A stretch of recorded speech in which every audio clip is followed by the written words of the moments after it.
Check it out. The sword came in that I ordered. I know I was gonna do a sub goal for it. I still am gonna do a sub goal for it, but I just had to order the sword. Look at this shit, man. Look at this fucking, look at this thing, dude. And it has like the little ridges. And it's sharp. Can't see. This shit will cut you up, man. God damn. Aizen's little blade, you know, his little hypnosis. The sword. Pretty sick, actually. So I'm excited for this. Use that if someone breaks into your house, just slice them up real quick. Listen, if anyone decided to rob my house, I'm pulling the sword. Bunkai. Actually, wait. Aizen doesn't have a bunkai. My name's Jollz. I'm a Radiant player. If you're enjoying this type of content, be sure to like, subscribe, and hit the bell icon. If you're interested in coaching yourself or want a chance to win free coaching, be sure to watch the end of the video for details. Other than that, enjoy the video. Yo. Hello. What's up? Not much. Just waiting around. Ready for this? Yeah, you ready to pop off? Ready to drop 40 kills? Oh, yeah, totally. That's good. That's good to hear. Can you send me your tracker real quick before we... Yeah, I deemed it to you. Oh, nice. Perfect. So I've only played 8 games for this act so far in comp, but I played a lot last act. Took about a month break this time. Okay, so yeah, 8 games this act, so probably just look at the last act. Okay. A lot of chamber. Okay. Yeah, I was playing a lot of chamber. I think I might be moving away from him this act, playing a lot more Cypher recently. I just feel like I haven't been having the same impact as chamber. Okay. I mean, he's still definitely really good. I know he got a lot of nerfs, but he's still very good. So don't let the nerfs shy you away from playing him unless you like really don't feel like playing him and then you want to start experimenting with other agents, that's fine too. But just know that he's still very viable. I see him still in every game, so you can still play him, of course. But yeah, Cypher's good too. Yeah, so one thing I'm noticing is our damage per round is a little bit low, yeah, but I wonder why exactly. Headshot percentage is also a little bit low. You want to aim for like 20%. Anything above 20 is decent. Usually a low headshot percentage is a good indicator of like crosshair placement. Usually just micro adjusting or aim. I guess you can share screens and let's see what it looks like in game. Is there anything that you'd say you struggle with right now? I think I don't have a lot of confidence in myself in like being able to hold areas, so I might fall off a little bit too quickly. Okay. Instead of like taking certain fights that I should take. And then I also feel like I'm losing a lot of 1v1s, so that kind of feeds into each other. No, yeah. So there might be like a misconception where you're like, oh, I'm losing a lot of 1v1s, but it's because my aim. It doesn't necessarily have to be your aim while we're losing 1v1s. It could also be because of our positioning, rotations, being at the wrong place at the wrong time. Like we lose a lot of those gunfights. Like the way I see is like if you are peeking correctly and the enemy team is peeking correctly in a fight, it's usually a 50-50, but the statistics could be for your enemy's favor, and you could be like at a 30-70 if, for example, you're peeking too close to the wall or like peeking at the wrong time, and you know our statistics just jump down drastically, and then it just seems like we're losing a lot of gunfights because of our aim. Realistically, it could be something else entirely. I like controlling mid with chamber on this. This is a really good op map. I don't know, I feel like you get a lot of value out of your ops if you float around correctly with it. Yeah, that's another thing, is I'm not a very good opper either. So. Okay. I'll peek out first. Oh, I can watch you while you grab orb. Okay, good. I would have pulled the headhunter out first instead of the classic there. So one thing I'm noticing, I think we're peeking before we're ready for that angle. This is better. I still don't even think they know you're here. I think looking at the mini map a little bit more, I think that's like a big thing. So for this round, I actually would buy a Spectre. I know you want to be greedy with the headhunter, but I feel like yeah, I feel like the Spectre, you're gonna get more value here. It's just riskier to go with. We had the Raze and Omen kind of playing mid. Usually I'd peek here, but they're both playing mid, so I feel like this might be better.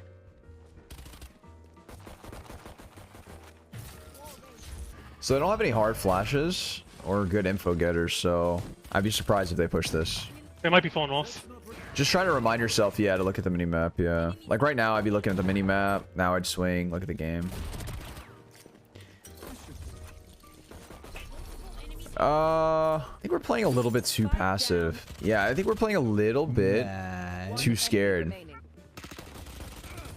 Good stuff, good stuff. I think we played a little bit too passive there. We have Spectre with full armor, and we have Raze watching the cross with us. I probably would have stayed there and played with our teammate a little bit more instead of TPing out. Still a good round, still a good round. I'll look at the minimap 2 match. Yeah, so what you want to do is, if you're taking an aggressive angle or peeking aggressively, do not look at the minimap. But then after you dip, that's when you start looking at the minimap. So I'll try and explain it this round when he should be looking at the minimap. We just got to be very careful. Our crosshair placement isn't ready for these angles. So here, I'm looking at minimap, game, minimap. Yeah, minimap this entire time. Staring at my minimap right now. Staring, game. And then mostly, for the most part in retake, you're going to be just staring at the game right here. So logs, good trade. Probably walking upstairs right now. Yeah, I think we have to swing this.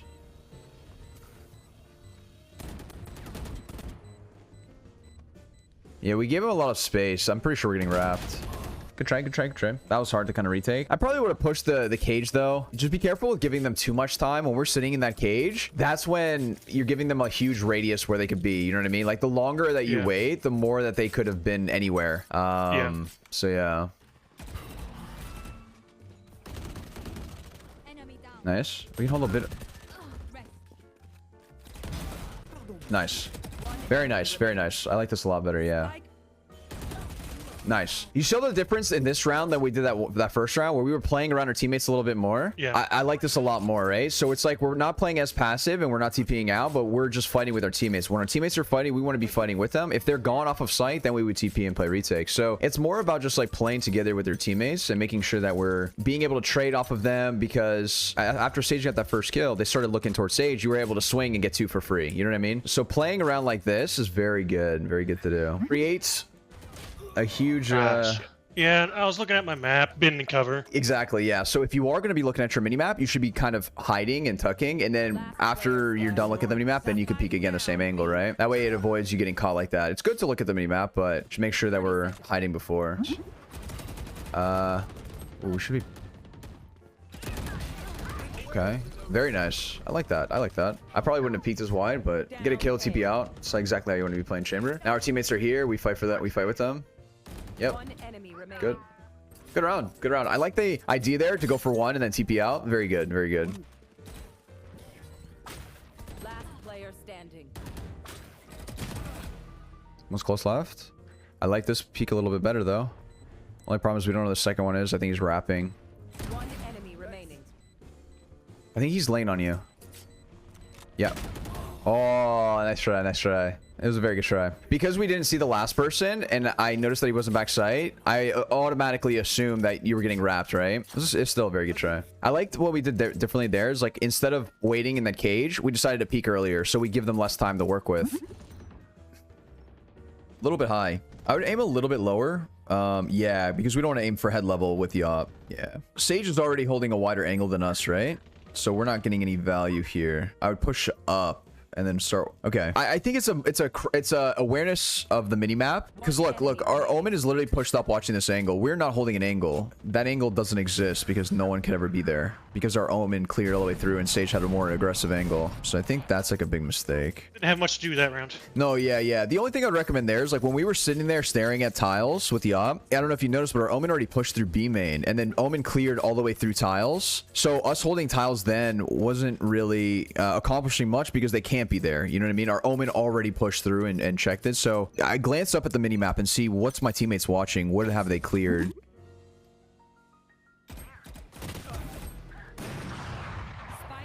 A little bit of bursting, right? When we're bursting, we need to be pulling our crosshair down a bit. We have numbers, though. One enemy remaining. Very obvious angle. Surely we come around, yeah. Okay. A shot. I was a little bit worried there because they're going to come around the corner, like, pre-firing that angle. Still, good round. It's a good round. After getting this kill, I think I would fall back and go main. Okay, nice round. I like the lurk play. After killing the Omen, I probably would have fell and went back to main, because it's a bit risky, right? You have 45 HP. They know where you are. Maybe try to play around the Sage shield or something, but I do like the lurk. It's very good. What to do is, like, when you are lurking, if you do get a kill and you're low, I probably recommend falling off and then grouping back up with the team. Taking that kill for free, right? Without getting traded. 6 blow with a tier 1. Appreciate that. Thank you. Yeah, I think the biggest thing right now is a little bit of a gun control thing, right? With our bursts. I think it's like making sure that our recoil when we're bursting is kind of accurate. Like, we have to pull down our crosshair a bit, right? To balance out the recoil that we get after shooting, you know, 3 or 4 shots. It takes too long. I don't play off stream, so... This is a good game. It was a good game. So there's a couple things that I noticed, like, kind of stuck out for me. Here, let me share my screen and go over some of them. But overall, it was a good game. I like how you started to adjust a lot towards the end there, right? Like, there were some things that you'd make a couple of mistakes at the beginning, but then, you know, you would correct them as the games would go on. Specifically, like, playing with your teammates, right? Like, that's a big thing. I do feel like generally my game sense is pretty good. Like, where people are at. I do feel like I lose a lot of those aim fights and gun control and stuff like that. I think, yeah, overall gun control definitely is like a thing. There was a couple things with how we're peeking corners too. That's like a big one. Some of our utility usage could be a little bit more optimized. I think also looking at the mini map a lot more and not playing like such static angles that would allow us to look at the mini map a bit more, right? So let me share my screen for you. All right, one thing I want to kind of go over on, this is like chamber specific or radiant or Reyna specific or jet specific, but you can kind of abuse off angles a bit more. So you would have your TP set up, which is good. Wherever your second one was, you know, obviously this is not, let me just, I don't want to like throw any false information here, but like, let's say you have a TP set up like this. So you could play here and this is okay. But one thing that we have to understand is that any agent can play in this area, right? They're going to come around this corner. They're going to be pre-firing here. So we want to be abusing what does chamber bring to the table that every other agent can't. Well, we want to be putting our TPs in a way where we can kind of abuse that and play somewhere like this. This would be an angle where, you know, they're not going to expect this. They're not going to come around the corner and then just be like, unless they're better, but like looking here, like this is a really weird off angle. So usually what ends up happening, they check like this and they're like, oh, okay. And that's where you catch them off guard, right? When you're here, you take that shot and then you TP out. So this is like a free opportunity of getting a free kill. We want to be doing this a lot of the time with our off angles, and that goes for every spot. Oh, B is a really good one, right? Like, let's see if we have our TP set up here and the other one's here somewhere, we can go here, right? So it's like this angle everyone's going to be looking at. This spot anyone could play, but here this is like jet chamber specific. Jets can swing out or dash out, you can TP out, and same principles involved. They come around, they check this. Better players will check all of these angles. In gold, you're gonna find a lot of value. They're gonna do this. They're gonna go like this, see nothing, and then they're like, oh, maybe I clear this too. So they're not gonna be like micro clearing all of these little angles. Obviously, the higher rank you go, they will, but something we can abuse for now. Okay, so that's something I wanted to mention and touch on defensive side. Another thing too, our angles that we're taking, there's a lot of times we're kind of just holding an angle out in the open on a very highly contested angle. So like something like this, we're just kind of holding like this. The reason I don't like holding angles, unless you're, the only time you should ever hold an angle is if it's an off angle, like I just showed you, right? Like in B main like that, or push up A main. The reason for this, they come around the corner and they look right at you, right? And if they're going to be looking at the angle that you're holding, then it's not a good angle to hold. The reason for this is because in this game, there's what's called peeker's advantage. Obviously, the ones who peeks gets to see you first. And if they see you first, they're going to be able to react quicker. And because you're standing still, you're going to be an easy target to hit. So if you're ever holding angles like this and they come around the corner, they one tap you and you're like, oh my God, what an insane shot. But on their screen, it's not that insane. It's very, very easy to hit that. So what I would be doing is I'd be like this, right? I would just be like moving around. Maybe you peek occasionally like this, but if you are holding something, you should be moving. You should be moving like this and like strafing back and forth, so you're not just like standing still static. And you know, just do this for a couple seconds and then look at the map. It would go something like this: hold, hold, hold, hold, map, map, map, map, map, map, hold, hold, hold, hold, map again, map, map, map, map. Staring at my mini map this entire time I'm rotating, right? So we should be looking at our mini map a lot more. And the more we hold an angle, the less information we're going to have, because we're not going to be looking at a mini map while we're holding an angle. Otherwise, we're going to get timing. So it should just be like, you know, 2-3 seconds of holding, and then we look back at the mini map, and then we just peek again, mini map, peek again. This way, we are not missing out on any sort of, you know, awareness that we might be missing from a mini map. Because I've noticed there was one round where you were like this, and we had our Sage here holding a more aggressive angle than you are, and she's not seeing anyone. So if Sage is not seeing anyone, there's no way that someone's going to be peeking you before the Sage makes contact, if that makes sense. Yeah. So then Sage walks down like this, clears all of this, walk down mid, and then your Omen pushed through B. And if Sage cleared that side and your Omen cleared this side, we could already assume that no one is going to be there. If our Omen is pushing up into spawn, Sage is pushing up into mid, this is not bringing us any value. So what I would be doing is push up here. Maybe we watch this, or maybe I push up and then I help my Omen a little bit, right? So it's always just about thinking, what's my teammates watching? How can I help them watch what they're doing or support them in that sense? So that's one thing that I noticed, like a little bit of a mini map struggle sometimes, like with where should we be playing and how we should be doing it. And if we're doing things as a team, then you're already down the right step. If you're interested in coaching yourself, click the link in the description. Click the book a lesson button and select your plan and time. So if you want to win free coaching, be sure to comment down below your Discord name without the hashtag and what you learned from the video. I'll be picking out a person randomly.